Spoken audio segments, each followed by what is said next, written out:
Hello दोस्तों, नमस्कार। बहुत स्वागत है आपका एग्जाम गुरुजी चैनल के डेली करंट अफेयर्स के वीडियो में। आज 4 अगस्त 2020 है और आज की वीडियो की पीडीएफ डाउनलोड करना मत भूलिएगा। ये पीडीएफ आपको हमारे टेलीग्राम चैनल से मिल जाएगी, जिसकी लिंक नीचे डिस्क्रिप्शन में दी गई है।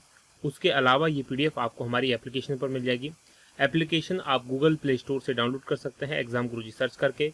यहाँ आपको daily current affair, free test, NCERT books, free videos और बहुत सारी चीज़ें अवेलेबल हैं। आगे बढ़ेंगे। ये हमारा एकलव्य स्कॉलरशिप टेस्ट है।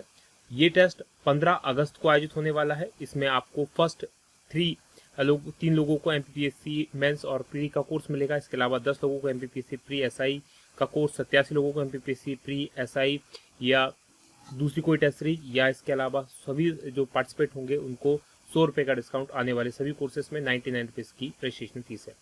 इसके अलावा ये हमारे कोर्सेज हैं। एमपी जेल प्रहरी के लिए टेस्ट सीरीज है, एमपी प्री 2020 टेस्ट सीरीज है, एमपी प्री 2020 प्रिंटेड नोट्स हैं और फुल कोर्स भी अवेलेबल है। अधिक जानकारी के लिए नंबर्स पर व्हाट्सअप कर सकते हैं। और जिन लोगों को जेल प्रहरी के नोट्स चाहिए होंगे वो कंप्लीट नीचे मैसेज कर देंगे, व्हाट्सअप कर देंगे, तो बहुत कम प्राइस पॉइंट पे उनको नोट्स अवेलेबल करवा दिए जाएंगे। प्रिंटेड नोट्स घर पहुंचा दिए जाएंगे। आगे बढ़ेंगे, बात करेंगे थॉट ऑफ द डे की। जो आज का हमारा मोटिवेशनल पावरफुल थॉट है कि सफल होने के लिए सबसे पहले हमें खुद पर भरोसा करना होगा। सफलता की पहली ही शर्त यही है कि आपको खुद पर कितना भरोसा है। सफल केवल वही हो सकता है जिसको खुद पर भरोसा है। देखिए, क्या होगा कि जब भी कोई काम आप शुरू करना चाहेंगे तो आपके जीवन में बहुत सारी प्रॉब्लम्स आएंगी। जब तक आपको खुद भरोसा नहीं कि आप उन प्रॉब्लम्स को ओवरकम कर जाएंगे, आप उन प्रॉब्लम्स को फेस कर पाएंगे, तो आपको दूसरा कोई उस प्रॉब्लम से आपको कोई बाहर निकालने वाला नहीं होगा। तो खुद पर भरोसा करना सबसे इंपॉर्टेंट है। बिना खुद पे भरोसे किए आप कुछ भी नहीं कर सकते हैं। इसी थॉट के साथ आगे बढ़ेंगे, बात करेंगे क्विक रिवीजन कल के पढ़े गए करंट अफेयर के प्रश्नों का। पहला प्रश्न है कि किस वस्तु के उत्पादन में आत्मनिर्भर बनने की योजना को केंद्रीय सूक्ष्म और लघु और मध्यम उद्योग द्वारा मंजूरी दी गई है? तो ये अगरबत्ती उत्पादन है। दूसरा प्रश्न है कि किसने पश्चिमी कमान के air officer commanding in chief का पदभार संभाला है? और ये air marshal V R Chaudhary हैं। तीसरा प्रश्न है कि तिरंगे का डिजाइन करने वाले पिंगली वेंकैया की जयंती कब मनाई जाती है? तो 2 अगस्त को। और चौथा प्रश्न है कि 1 अगस्त से वंदे भारत मिशन का कौन सा चरण शुरू किया गया? तो ये 5वां चरण है। वहीं 5वां प्रश्न है कि संयुक्त राष्ट्र के अनुसार लॉकडाउन के कारण दिल्ली में नाइट्रोजन डाइऑक्साइड यानी NO2 इसका स्तर कितने प्रतिशत से अधिक घट गया है? तो इसका 70% से अधिक घटा है इसका स्तर। वहीं 6वां प्रश्न है कि किस पूर्वोत्तर राज्य में ग्रीन एग्री परियोजना शुरू की गई है? तो ये मिजोरम में शुरू की गई है। और 7वां प्रश्न है कि ICRA ने किसे अपने नए MD और CEO के रूप में नियुक्त किया है?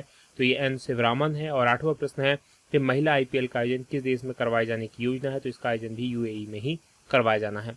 9वां प्रश्न है कि IPL 2020 की टाइटल प्रायोजक कौन सी कंपनी होगी? तो ये वीवो है, जो कि एक चाइनीज कंपनी है। और 10वां प्रश्न है कि किस रेसर ने रिकॉर्ड 7वीं बार ब्रिटिश ग्रां प्री जीती है? और ये जीती है लुइस हैमिल्टन ने। ये थे हमारे कल के पढ़े गए करंट अफेयर के प्रश्नों का क्विक रिवीजन। आगे बढ़ेंगे, आज के प्रश्नों की बात करेंगे। और आज के करंट अफेयर का पहला प्रश्न है कि केंद्रीय शिक्षा मंत्री ने किन छात्रों के लिए वैकल्पिक शैक्षणिक कार्यक्रम जारी किया है? और ये जारी किया गया है स्कूली छात्रों के लिए, यानी कि सी ऑप्शन प्रश्न का सही उत्तर है। डिटेल देख लीजिए क्या है। तो जो केंद्रीय शिक्षा मंत्री हैं, पहले मानव संसाधन विकास मंत्री हुआ करते थे, अब शिक्षा मंत्री हो गए हैं, रमेश पोखरियाल निशंक। और इन्होंने उच्च प्राथमिक स्तर के, उच्च प्राथमिक किसको कहा जाता है? 11वीं 12वीं। तो इन 11वीं 12वीं छात्रों के लिए वैकल्पिक शैक्षणिक कार्यक्रम जारी किया है। और शिक्षा मंत्रालय के दिशा निर्देशों के तहत NCERT ने इस कार्यक्रम को तैयार किया है। इसे ऐसे जो शिक्षक हैं, अभिभावक हैं, छात्र, उनके लिए तैयार किया गया है। और इस तरह से तैयार किया गया है कि जो कोविड-19 की महामारी दुनिया भर में फैली हुई है, इस वजह से घर में रहते हुए जो कार्यक्रम है, जो बच्चे जो हैं वो शैक्षणिक कार्यक्रमों से दूर ना रहें, वो प्रभावी तरीके से शैक्षणिक कार्यक्रमों से जुड़ सके। आगे बढ़ेंगे, बात दूसरे प्रश्न की होगी कि विश्व संस्कृत दिवस कब मनाया जाता है? तो विश्व संस्कृत दिवस जो मनाया जाता है वो 3 अगस्त को मनाया जाता है। यानी 3 अगस्त को मनाया गया, एक्चुअल में 3 अगस्त को मनाया जाता नहीं है, इस बार 3 अगस्त को मनाया गया है। अब इसकी डिटेल देख लीजिए कि इसको मनाया कब जाता है। तो हर साल श्रावण पूर्णिमा के दिन विश्व संस्कृत दिवस के रूप में मनाया जाता है। तो ये आपको याद रखना है कि ये हिंदू कैलेंडर के अकॉर्डिंग चलता है। और हिंदू कैलेंडर के अनुसार जो श्रावण मास की पूर्णिमा होती है उसी दिन रक्षाबंधन के रूप में भी इसको मनाया जाता है। तो कहने वाली बात यह है कि रक्षाबंधन को ही विश्व संस्कृत दिवस के रूप में मनाया जाता है। भारत सरकार ने इसको मनाने की शुरुआत 1969 में की थी। रक्षाबंधन के अवसर पर विश्व संस्कृत दिवस मनाने का फैसला किया था। संस्कृत के बारे में बता दूं, ये आपको इंडो आर्य भाषा है और विश्व की सबसे पुरानी भाषाओं में से एक है। लगभग 3500 साल पहले भारत से इसकी उत्पत्ति मानी जाती है। और कई सारी यूरोपीय भारोपीय परिवार जिसे हम कहते हैं, खासकर उत्तर भारत की जो भाषाएं हैं, हिंदी है, उड़िया है, मराठी है, बंगला है, असम है, तो इन सब की माता कही जाती है तो वो संस्कृत कही जाती है। एवं अंग्रेजी वगैरह में बहुत सारे वर्ड जो है संस्कृत से गए हैं। आगे बढ़ेंगे, बात तीसरे प्रश्न की करेंगे। टीकाकरण की आवश्यक सुविधाएं सुनिश्चित करने के लिए कौन सी टेक्नोलॉजी समाधान विकसित किया गया है, और इसका नाम है ई-विन। ई-विन क्या है? Electronic vaccine intelligence network. अब इसकी डिटेल देख लीजिए आखिर ये है क्या। तो इलेक्ट्रॉनिक वैक्सीन इंटेलिजेंस नेटवर्क, इसको शॉर्ट में कहा जाता है ई-विन। इसने कोविड-19 महामारी के दौर से जो लोग गुजर रहे हैं तो उनसे बीमारी से बचाव के लिए जब टीकाकरण होगा तो टीकाकरण की आवश्यक सुविधाएं सुनिश्चित की गई हैं। और ई-विन यानी कि ई-विन टेक्नोलॉजी जो है एक नया समाधान है। इसमें देश भर में टीकाकरण की सप्लाई चेन प्रणाली को सुदृढ़ करने में मदद मिली है कि आखिर देश भर के अंदर, क्योंकि भारत के अंदर बहुत सारी टीकाकरण चलते हैं, पल्स पोलियो का चलता है, फिर आपका मिशन इंद्रधनुष चल रहा है, तो इस प्रकार के बहुत सारे टीकाकरण बच्चों के लिए, माताओं के लिए चलते हैं। तो उन सब को जो सप्लाई चेन है उसको कैसे सुदृढ़ किया जाए, तो इसमें मदद करता है। और इसका उद्देश्य टीकों का भंडारण, उनकी उपलब्धता और भंडारण के लिए तापमान संबंधी जो जरूरतें होती हैं उसकी सूचना को उपलब्ध कराने का काम भी ये करता है। ई-विन नेटवर्क, इसका जो विस्तार है 32 राज्यों और केंद्र शासित प्रदेशों में ऑलरेडी हो चुका है, और सरकार का ऐसा कहना है कि बहुत जल्दी से पूरे देश के सभी राज्यों और सभी केंद्र शासित प्रदेशों में लागू कर दिया जाएगा। आगे बढ़ेंगे, बात चौथे प्रश्न की होगी कि 45 साल में पहली बार किस देश के अंतरिक्ष यात्रियों को स्प्लैश डाउन किया गया। स्प्लैश डाउन का मतलब ये है कि उसी यान से वापस लाया गया है, और ये लाया गया है अमेरिका में, यानी कि डी ऑप्शन प्रश्न का सही उत्तर है। डिटेल देख लीजिए क्या है। तो अमेरिका के अंतरिक्ष केंद्र नासा के 2 अंतरिक्ष यात्रियों, इनको स्पेस एक्स का क्रू जो था ड्रैगन इंटरनेशनल स्पेस स्टेशन से वापस लाया है, और इसने धरती पर सुरक्षित लैंड हो गया है।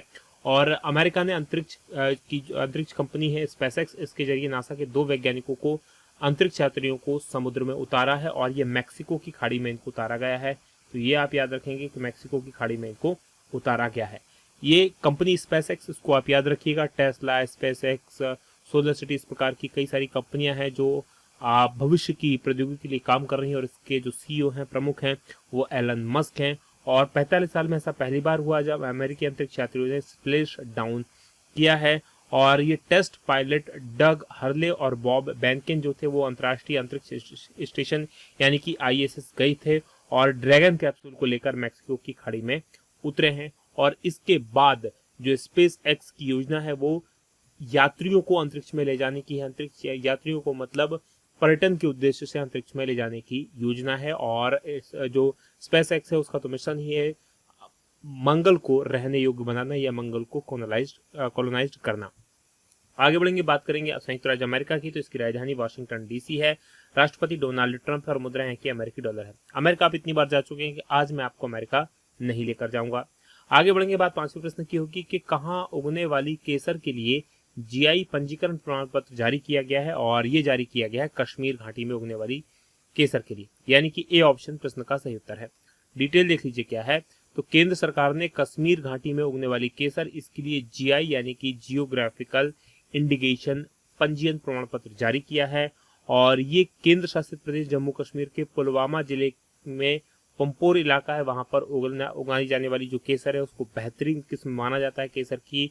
और GI प्रमाण पत्र से क्या होता है कि किसी खास क्षेत्र में पैदा होने वाली कोई खास वस्तु, उसको एक विशेष पहचान मिल जाती है, और जिसका वस्तु के पास ये पहचान होती है उसका लेने के बाद दूसरा कोई भी उसका इस्तेमाल नहीं कर सकता उसके नाम का, यानी कि कश्मीरी केसर का इस्तेमाल केवल कश्मीर की उसी जगह में पर्टिकुलर जहां पर ये पैदा होता है उसी का इस्तेमाल किया जा सकता है। ऐसा नहीं कि मध्य प्रदेश में कोई केसर की खेती करने लगे और उसे कश्मीरी केसर के नाम से बेचने लगे।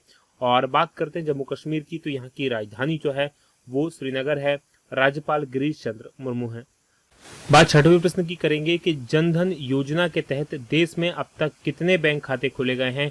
तो जनधन योजना या प्रधानमंत्री जनधन योजना, इसके तहत अब तक देश भर में 40 करोड़ से अधिक खाते खोले गए हैं।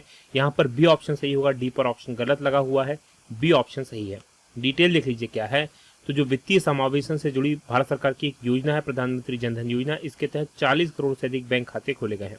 अब यहाँ पर एक शब्द आया वित्तीय समावेशन। क्या होता है वित्तीय समावेशन? तो इसमें यह होता है कि ऐसी आबादी जो अभी बैंकिंग सुविधाओं से नहीं जुड़ी है, जिसके पास बैंक के खाते नहीं है, बैंक में ट्रांजैक्शन करने के साधन नहीं है, तो डेबिट कार्ड, एटीएम कार्ड वगैरह की तो बात ही नहीं की जा सकती। जिसका खाता ही नहीं होगा तो उसके पास कुछ भी नहीं है, यानी कि वो बैंकिंग के माध्यम से भी जुड़ा ही नहीं है। उनको बैंकिंग के माध्यम से जोड़ना वित्तीय समावेशन कहलाता है। और जनधन बैंक खातों में करीब 1.30 लाख करोड़ रुपए की राशि जमा करवाई गई है। ये योजना लगभग 6 साल पहले 28 अगस्त 2014 को शुरू की गई थी। आगे बढ़ेंगे, बात 7वें प्रश्न की होगी कि विश्व स्तनपान सप्ताह कब मनाया जाता है? तो विश्व स्तनपान सप्ताह या वर्ल्ड ब्रेस्ट फीडिंग डे ये जो मनाया जाता है ये 1 से लेकर 7 अगस्त के बीच में मनाया जाता है, यानी कि ए ऑप्शन प्रश्न का सही उत्तर है। डिटेल देख लीजिए क्या है। तो हर साल 1 से लेकर 7 अगस्त के बीच में माताओं और शिशुओं के लिए स्तनपान का क्या महत्व है, इसी के बारे में जागरूकता बढ़ाने के लिए विश्व स्तनपान सप्ताह के रूप में इसको मनाया जाता है। और इस बार 2020 का विषय था support breast feeding for a healthier planet. तो ये इस बार का इसका विषय रखा गया था। और 1991 में WAVA, WHO और यूनिसेफ द्वारा मिलकर वार्षिक साप्ताहिक रूप से, यानी कि हर साल एक सप्ताह मनाया जाए, तो इसका आयोजन किया जाता है। बात करेंगे 8वें प्रश्न की कि किस राज्य की कैबिनेट मंत्री कमल रानी वरुण, इनका कोविड-19 के कारण निधन हो गया है और ये उत्तर प्रदेश की कैबिनेट मिनिस्टर थी। डी ऑप्शन प्रश्न का सही उत्तर है। डिटेल देख लीजिए क्या है। तो उत्तर प्रदेश सरकार की कैबिनेट मंत्री कमल रानी वरुण, इनका कोविड-19 के कारण निधन हो गया और ये राज्य में तकनीकी शिक्षा मंत्री थी। इसके अलावा कमल रानी वरुण ये 2 बार सांसद भी चुनी गई थी। ये वर्तमान में कानपुर की घाटमपुर से विधायक थी। आगे बढ़ेंगे, बात उत्तर प्रदेश की करेंगे। तो मैप में देख लीजिए, उत्तर प्रदेश सबसे अधिक जनसंख्या वाला भारत का राज्य, लखनऊ राजधानी, योगी आदित्यनाथ है मुख्यमंत्री, राज्यपाल आनंदीबेन पटेल जो कि मध्य प्रदेश की भी राज्यपाल हैं, और लोकसभा की 80 सीटें, राज्यसभा की 31 सीटें हैं, विधानसभा की 403 सीटें हैं, विधान परिषद की यहाँ पर 100 सीट्स हैं। प्रमुख राष्ट्रीय उद्यानों की बात करें तो दुधवा नेशनल पार्क यहाँ पर है, नेशनल चंबल अभ्यारण्य है, पीलीभीत टाइगर रिजर्व है और नवाबगंज पक्षी विहार है। प्रमुख बांधों में रिहंद बांध है जो कि रिहंद नदी पर बना है, माता टीला बांध है जो कि बेतवा नदी पर बना है, और जिरगो बांध है जो कि जिरगो नदी पर बना है।